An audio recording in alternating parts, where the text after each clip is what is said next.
आज हमारे साथ कला और साहित्य के युवा आलोचक और ललित कला अकादमी की पत्रिका समकालीन कला के संपादन से संबद्ध डॉक्टर ज्योतिष जोशी उपस्थित हैं। डॉक्टर जोशी ने 14 किताबें लिखी हैं, उसमें 3 संपादित किताबें और एक उपन्यास सोनबरसा को अगर हटा दें तो बाकी 11 किताबें कला और साहित्य की आलोचना और अनुशीलन से जुड़ी किताबें। आज उनसे बातचीत करते हैं। पिछले 1.5-2 वर्षों में उनकी 5 किताबें आई हैं, 3 कला और साहित्य की आलोचना पर और 2 कला की आलोचना पर। आइए जोशी जी से बात करते हैं। जोशी जी, पहला सवाल पुरखों का पक्ष से ही शुरू करें कि पुरखों के पक्ष के प्रति यह प्रतिबद्धता क्यों? पुरखों के किस पक्ष को आप याद करते हैं अपनी किताब में और किस तरह से याद करते हैं? पुरखों का पक्ष जैसा कि नाम से ही ज्ञात होता है कि पुरखों के पक्ष को निवेदित करने का प्रयास है। पिछले साल ये किताब आई थी और उसके पीछे एक ही प्रतिबद्धता है, वो ये कि हमारी दृष्टि में, हमारी सोच में वे लेखक रहे जिन्होंने हिंदी जनता के स्वाधीनता और उनकी सांस्कृतिक चेतना को परिष्कृत किया और उसको सामने लाने का विनम्र प्रयास किया। इसमें देवकीनंदन खत्री से लेके मनोहर श्याम जोशी तक कुल 22 लेखक ऐसे हैं जो हिंदी पट्टी के महत्वपूर्ण लेखक हैं, जिनमें कवि भी हैं, आलोचक भी हैं, कथाकार भी हैं। अब इस पांत में कुछ ऐसे नाम भी हैं जिनको होना चाहिए, पर मैंने उस किताब की भूमिका में ही अर्ज किया है कि किसी भी कार्य की सफलता की सिद्धि उसके अपूर्ण होने में ही है। तो फिर आगे ये कोशिश होगी और मूलतः वही हिंदी जनता की स्वाधीनता, स्वत्व और उनकी सांस्कृतिक चेतना को सामने लाने की कोशिश में जो लेखक कामयाब रहे, उन्हीं को समझने की अपनी ओर से कोशिश है पुरखों का पक्ष। इसी वर्ष आपकी एक पुस्तक आई उपन्यास की समकालीनता, जो उपन्यास की आलोचना पर है जी।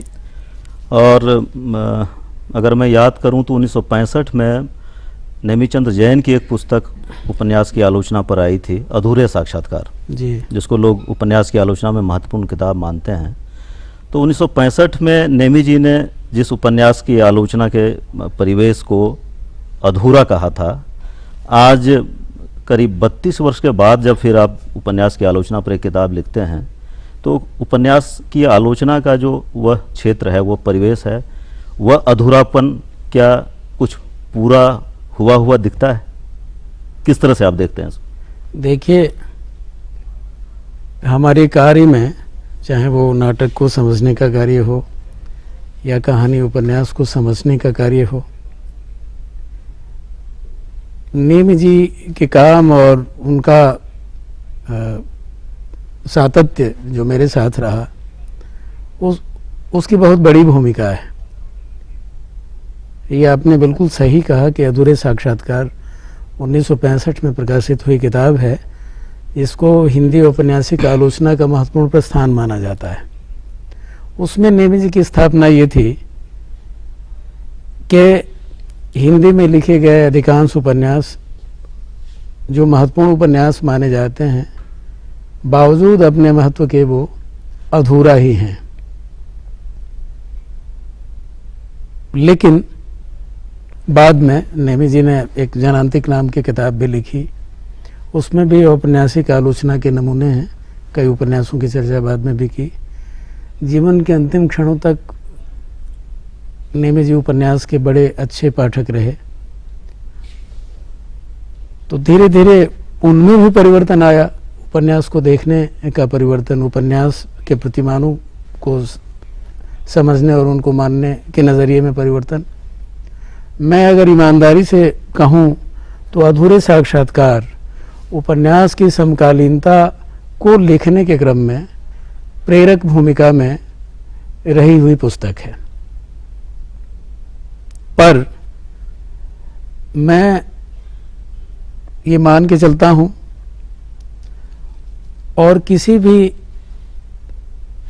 कृति की सर्जना का यह महत्वपूर्ण सोपान है ये मानना कि कोई भी कृति अपने में अधूरी ही होती है। संपूर्ण होने का दावा सिर्फ एक भ्रम होता है। बावजूद इसके 32 वर्षों बाद जब मैंने किताब लिखी तो मुझे यह एहसास हुआ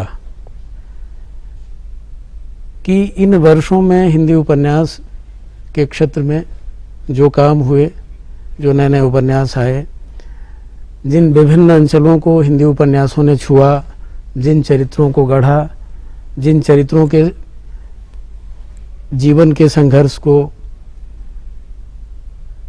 और उनकी सांस्कृतिक और भौतिक चेतना को सामने लाने का उद्यम किया, उसमें अधूरापन कम से कम प्रकट हुआ है और जीवन को एक बड़े फलक पर, एक बड़े कैनवस पर देखने समझने की चेष्टा दिखती है। तो अगर आपके प्रश्न को एक दो वाक्यों में समझ के जवाब देना हो तो यही कहा जाएगा कि अधूरे साक्षात्कार की ही श्रृंखला में मेरी किताब भी है, पर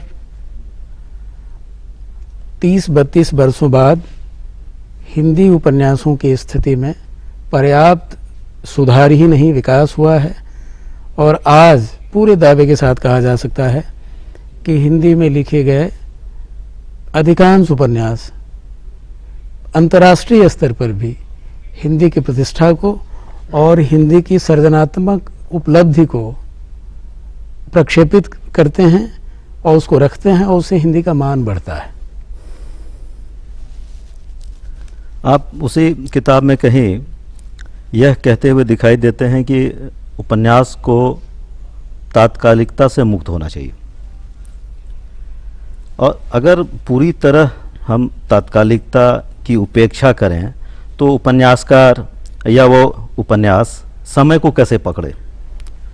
आज़ादी के बाद के, बल्कि पिछले 20-22 वर्ष के उपन्यासों पर आपने काम किया है, तो इस बीच की जो महत्वपूर्ण घटनाएं हैं, मान लीजिए तात्कालिकता ही एक श्रृंखला में बन के वो एक युग का निर्माण करती है।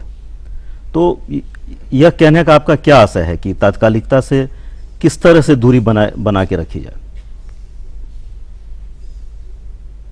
तात्कालिकता से उपन्यास में निषेध की बात जब मैं